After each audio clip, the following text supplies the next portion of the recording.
வணக்கம் நண்பர்களே, இந்த வீடியோவில் பார்த்துட்டு இருக்கிறது என்னென்னா இண்டிகோ பிளான்ட். தமிழில் வந்து பார்த்திங்கன்னா நிலாவரின்னு சொல்லலாம். இந்த பிளான்ட் வந்து எதுக்கு பயன்படுத்தப்படுகிறது அப்படின்னு வந்து பார்த்திங்கன்னா ஏர் டை ப்ராடக்டில் வந்து இது இல்லாமல் ஒரு ஏர் டையை வந்து மேனுஃபேக்சரிங் பண்ண முடியாது. அதுக்காக இந்த இண்டிகோ பிளான்ட் வந்து யூஸ் ஆகுதுங்க.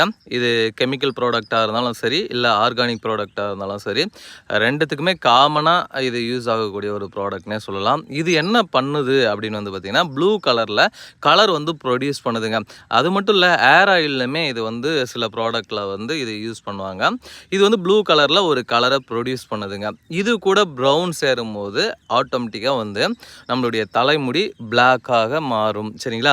ஆனால் இன்றைக்கி இருக்கிற சுச்சுவேஷனில் வந்து பார்த்திங்கன்னா இதெல்லாம் யூஸ் பண்ணுறாங்களான்னா இன்க்ரீடியன்ஸில் மட்டும்தான் இதெல்லாம் வந்து மென்ஷன் பண்ணுவாங்களே தவிர, இது மேனுஃபேக்சரிங் பண்ணும்போது இதெல்லாம் வந்து அந்த அளவுக்கு இது வந்து யூஸ் பண்ண மாட்டாங்க.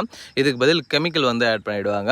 அதனால தான் நம்மளுக்கு ஸ்கின் டிசீஸ் சம்மந்தப்பட்ட வியாதிகள் எல்லாமே வரது. சில ஏர் டைலாம் யூஸ் பண்ணும்போது வந்து பார்த்திங்கன்னா சைடு எஃபெக்டாக வந்து பார்த்திங்கன்னா ஸ்கின் டிசீஸ்லாம் வருங்க. அந்த மாதிரி வராமல் இருக்குன்னா இந்த ஏர் டை நம்ம நேச்சுரலாக கூட யூஸ் பண்ணிக்கலாம். ஏர் டை நான் சொல்கிற மாதிரி யூஸ் பண்ணுங்கள். இதுதான் ஃபஸ்ட்டு வந்து என்ன பண்ணோம், இந்த மாதிரி பச்சையாக கிடச்சதுன்னா ரொம்ப பெட்ரு. இதை என்ன பண்ணுறீங்கன்னா அரைச்சி எடுத்து தலையில் அப்ளை பண்ணிவிடுங்க. அப்ளை பண்ணதுக்கப்புறம் காஞ்சிருங்க. காஞ்சதுக்கப்புறம் ஒரு வாட்டி என்ன பண்ணால் ஏர் வாஷ் பண்ணிடணும். ஏர் வாஷ் பண்ணோம்னா ஏர் எல்லாமே ப்ளூ கலரில் தெரியும். அதுக்கப்புறம் மருதாணி இருக்கு இல்லையா, நேச்சுரல் மருதாணி, அந்த மருதாணியை வந்து அரைச்சி அதேமாரி அப்ளை பண்ணிவிட்டு காய விட்டு 2 வாஷ் பண்ணணும். அதாவது ஃபஸ்ட்டு இது ஒரு வாஷ் பண்ணிடணும், அதுக்கப்புறம் மருதாணி ஒரு வாஷ் பண்ணிட்டோம்னாவே போதுமானதுங்க. நம்மளுடைய தலைமுடி வந்து கருமையாக மாறும். அது மட்டும் இல்லை, இந்த இளைஞரை சம்மந்தப்பட்ட பிரச்சனையை ஃபேஸ் பண்ணுறவங்களாம் ஆட்டோமேட்டிக்காக வந்து பார்த்திங்கன்னா பிளாக் ஹேராக மாறிடும். இது வந்து பார்த்திங்கன்னா ப்ளூ கலரில் கலர் ப்ரொடியூஸ் பண்ணும். எல்லா ஏர் டை ப்ராடக்ட்லேயுமே திருப்பி பார்த்திங்கன்னா பின்னாடி இன்க்ரீடியன்ஸில் மெயின் இன்க்ரீடியன்ஸாக இது தான் மென்ஷன் பண்ணியிருப்பாங்க. இண்டிகோ பிளான்ட்னு ஒன்று மென்ஷன் பண்ணியிருக்கலாம், இல்லைனா இண்டிகோ பவுடர் அப்படின்னு கூட மென்ஷன் பண்ணியிருக்கலாம், இல்லைனா இண்டிகோ அப்படின்னு கூட மென்ஷன் பண்ணியிருக்கலாம். அந்த இண்டிகோ வேறு எதுவும் கிடையாது, நான் காட்டிகிட்டு இருக்கேன் இல்லையா, இது தாங்க. இது வந்து ப்ளூ கலரில் கலர் ப்ரொடியூஸ் பண்ணும். கலருக்குன்னு சில ஃபார்முலா இருக்குது.